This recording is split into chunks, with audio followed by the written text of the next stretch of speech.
اعوذ باللہ من الشیطان الرجیم بسم اللہ الرحمن الرحیم یا صاحب الجمال و یا سید البشر من وجهک المنی لقد نفر القمر لا يمكن الثناء كما كان حقه بعد از خدا بزرگ توئی قصہ مختصر جزا اللہ عنا سیدنا و مولانا محمد صلی اللہ علیہ وآلہ وسلم ما هو اہلو یا رب لک الحمد کما ينبغی لجلال وجهک وعظیم سلطانک رب اشرح لی صدری ویسر لی امری واحلل عقدۃ من لسانی یفقهوا قولی رب زدنی علما رب زدنی علما رب زدنی علما۔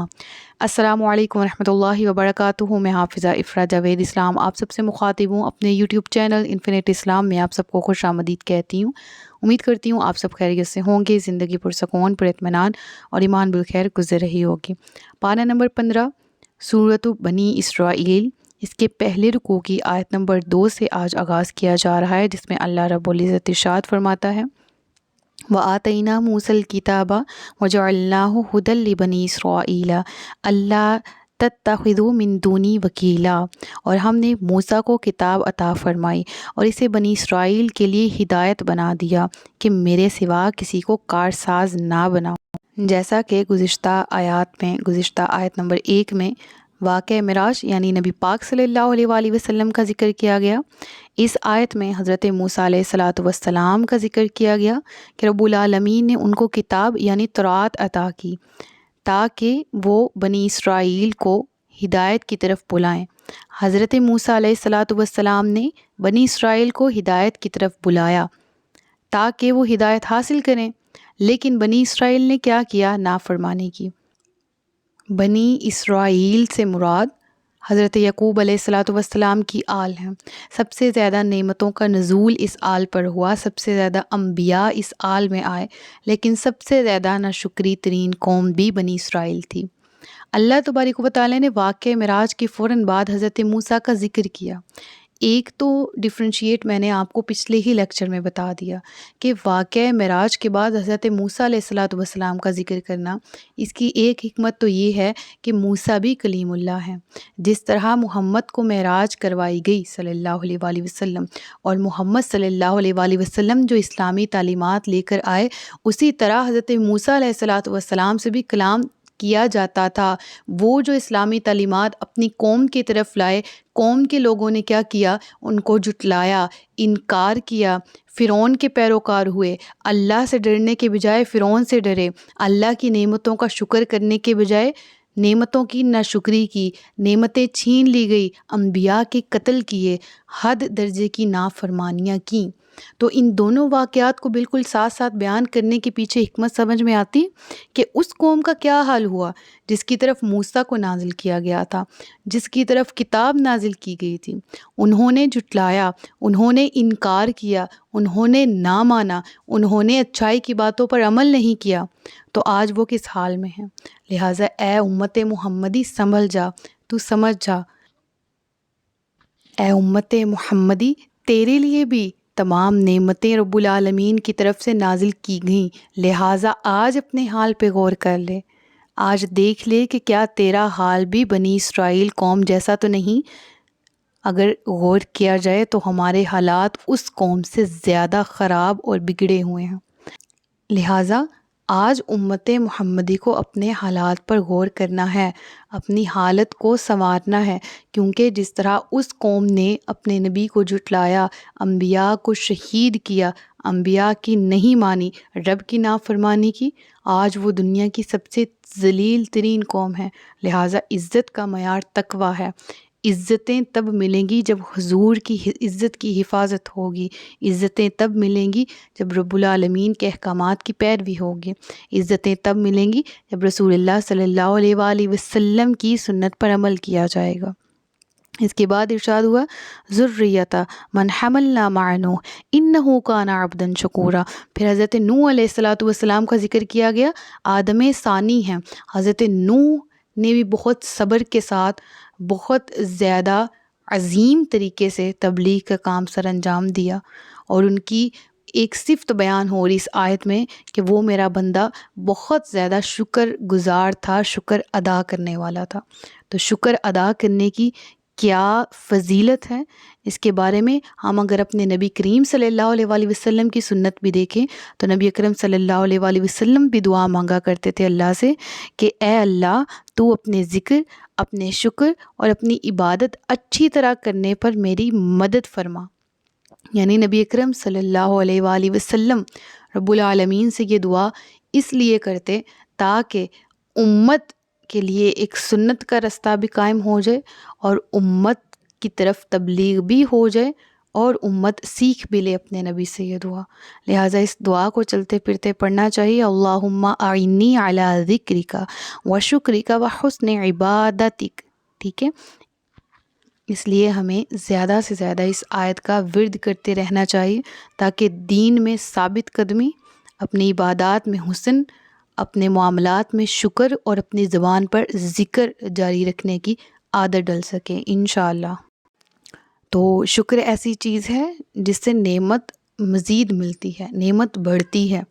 حضرت نوح علیہ السلام نے بھی ہر مشکل، ہر مصیبت میں کیا کیا؟ صبر کیا، شکر کیا تو ہے۔ لہٰذا اللہ رب العالمین نے رہتی دنیا تک، یعنی کہ جب تک قرآن ہے، قرآن قیامت تک ہے، آخری نبی کی آخری شریعت قرآن، اس میں بھی اپنے پیارے نبی حضرت نوح کی یہ صفت بیان کی جو کہ رہتی دنیا تک ہمیشہ قائم رہے گی کہ وہ میرا بندہ شکر گزار ہے۔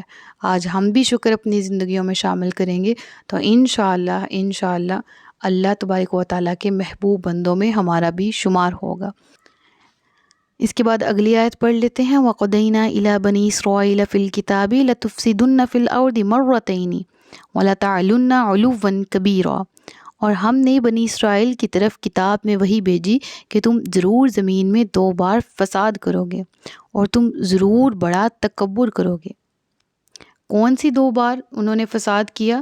ان دونوں مرتبہ کا ذکر اسی رکوع میں آ رہا ہے، ٹھیک ہے، جو کہ اگلی آیت میں ڈیٹیل ہے، پڑھ لیتے ہیں۔ فَإِذَا جَاءَ وَعْدُ أُولَاهُمَا، پھر جب ان 2 مرتبہ میں سے پہلی بار کا وعدہ آیا، بَعَثْنَا عَلَيْكُمْ عِبَادًا لَنَا أُولِي بَأْسٍ شَدِيدٍ فَجَاسُوا خِلَالَ الدِّيَارِ وَكَانَ وَعْدًا مَفْعُولًا، تو ہم نے تم پر اپنے بندے بھیجے جو سخت لڑائی والے تھے، تو وہ شہروں کے اندر تمہاری تلاش کے لیے گھس گئے اور یہ ایک وعدہ تھا جسے پورا ہونا تھا۔ یہ کون سے لوگ تھے؟ کس بار کا وعدہ آ رہا تھا؟ بنی اسرائیل نافرمان قوم تھی، فساد کرنے والے تھے، فساد ان میں عام تھا، فتنہ مچانا ان میں عام تھا، فتنہ پیدا کرنا ان میں عام تھا۔ رب العالمین نے اس آیت میں فرمایا کہ انہوں نے زمین میں اس وقت 2 مرتبہ فساد کیا۔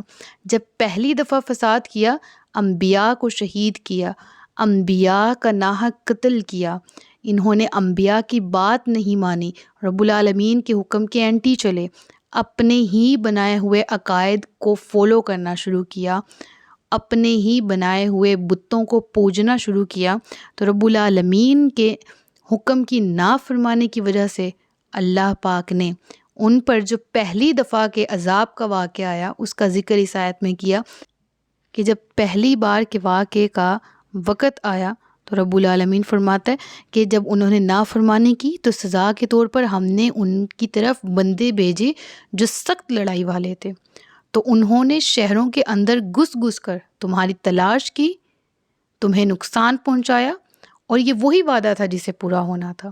کون سا وعدہ؟ یعنی رب العالمین نے فرما رکھا ہے کہ جو کفر کرتا ہے، جو نافرمانی کرتا ہے، دنیا اور آخرت میں اس کو سزا دی جاتی ہے۔ تو جب انہوں نے نافرمانی کی، کفر کیا، فساد کیا، تو پہلی بار کا وعدہ آن پہنچا، وہ وقت آن پہنچا۔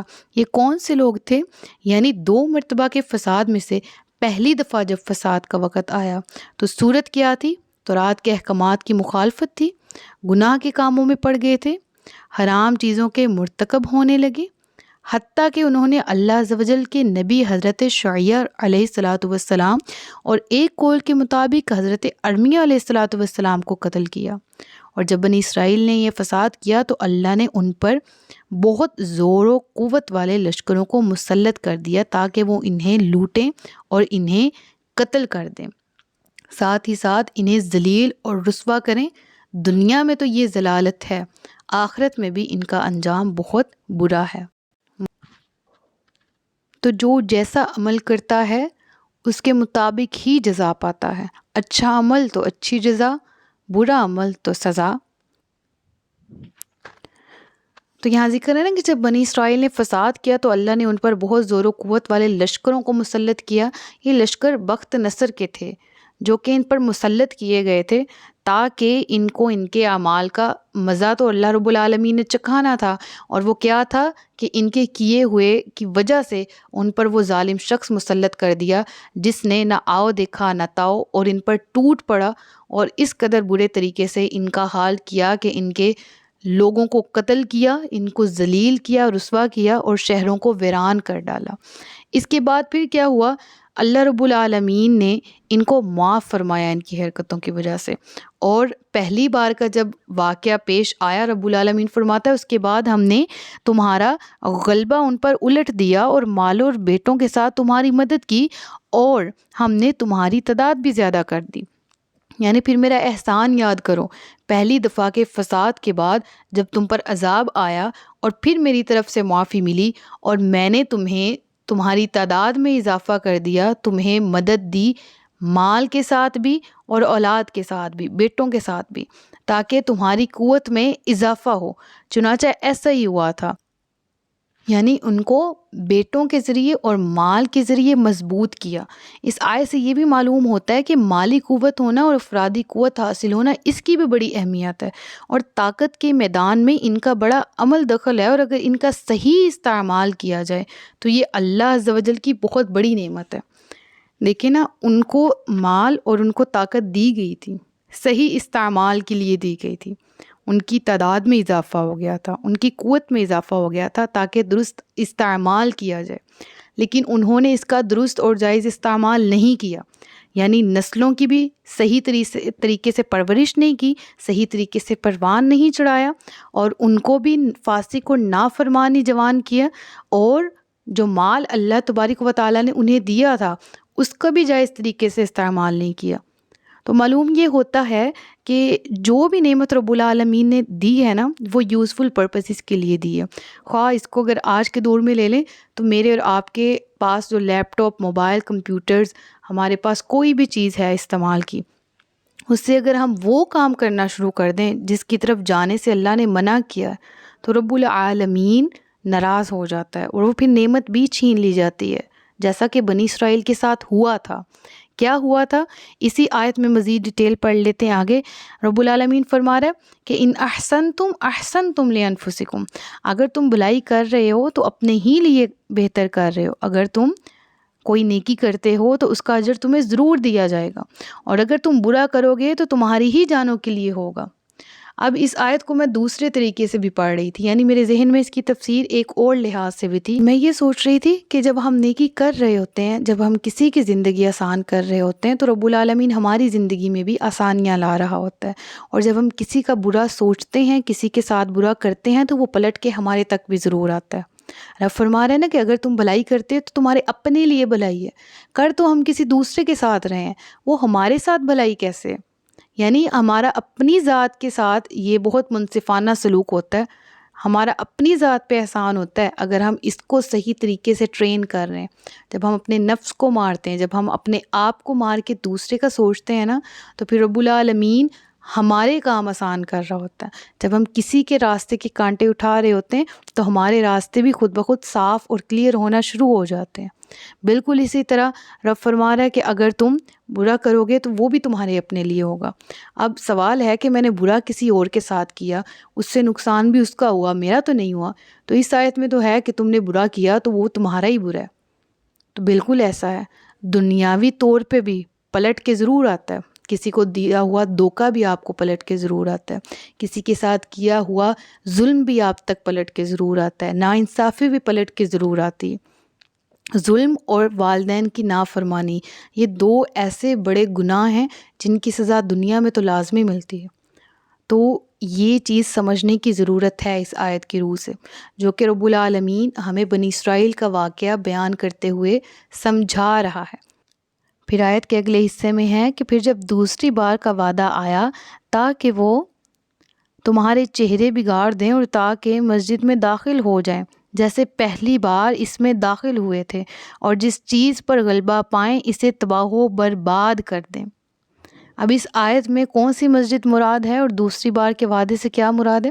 یعنی پہلی بار فساد کیا، عذاب میں مبتلا ہوئے، رب العالمین نے معاف فرمایا، نعمتوں کا نزول ہوا، پھر فساد ہوا، پھر انہوں نے فساد کیا، اور اس فساد کا انجام کیا ہوا اس کا ذکر اس آیت میں ہے کہ انہوں نے اس طرح کا فساد برپا کیا دوبارہ سے کہ حضرت عیسیٰ علیہ السلام کے قتل کے در پہ ہوئے۔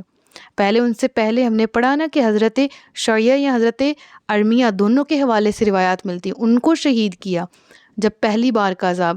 اب یہاں دوسری بار نافرمانی کی حد کیا تھی کہ انہوں نے حضرت عیسیٰ علیہ السلام کو قتل کرنا چاہا، تو پھر کیا ہوا کہ حضرت عیسیٰ علیہ السلام کو تو رب العالمین نے بچا لیا اور اپنی طرف زندہ اٹھا لیا، اور بنی اسرائیل نے حضرت زکریا اور حضرت یحییٰ علیہ السلام کو شہید کر دیا۔ ان کی دوسری دفعہ فساد کرنے کی وجہ سے ان پر اہل فارس اور روم کو مسلط کر دیا تاکہ وہ انہیں قتل کر دیں، قید کریں اور اتنا پریشان کریں کہ رنج و پریشانی کے آثار ان کے چہروں سے ظاہر ہوں۔ پھر ان پر مسلط ہونے والے لوگوں نے ایسا بھی کیا، یعنی اہل فارس اور اہل روم کی جب ان سے جنگیں ہوئیں اور وہ اس طرح سے مسلط ہوئے کہ وہ بیت المقدس کی مسجد میں بھی داخل ہوئے، اس سے بھی ویران کیا، کیونکہ ان کے ہاں اس کی تعظیم بہت تھی، وہ اس کے لیے کچھ بھی کر سکتے تھے۔ رب العالمین نے پھر اتنی بری طرح سے ان پر عذاب مسلط کیا کہ ان کی مسجدیں بھی ویران ہو گئی جن کو وہ اپنے لیے تعظیم کا ذریعہ سمجھتے تھے۔ رب العالمین فرماتا ہے اور بنی اسرائیل کے شہروں پر غلبہ پا کر اہل روم نے، اہل فارس نے انہیں تباہ و برباد کر دیا، ان پر غلبہ پایا اور انہیں تباہ و برباد کر دیا۔ یہ شکست جو انہیں ہوئی یہ ان کے دوسری دفعہ کے عذاب کی وجہ سے تھی۔ تو اس کل واقعے سے، اس 2 مرتبہ کے ان کے فساد پھیلانے اور ان 2 مرتبہ کے عذابات کا ذکر جو قرآن میں کیا گیا، اس سے ہمیں یہ درس ہدایت ملتا ہے کہ انبیاء کی تکذیب کرنا، انبیاء کی ناموس کی حفاظت نہ کرنا، ان کی ناموس پہ حملہ کرنا انسان کو کہیں کا نہیں چھوڑتا۔ دنیا میں بھی ذلیل و رسوا ہوتے ہیں، خواہ کتنے ہی طاقتور کیوں نہ ہوں، خواہ کیسی ہی سپر پاورز کیوں نہ ہوں، اور آخرت میں بھی ذلیل و رسوا ہوں گے۔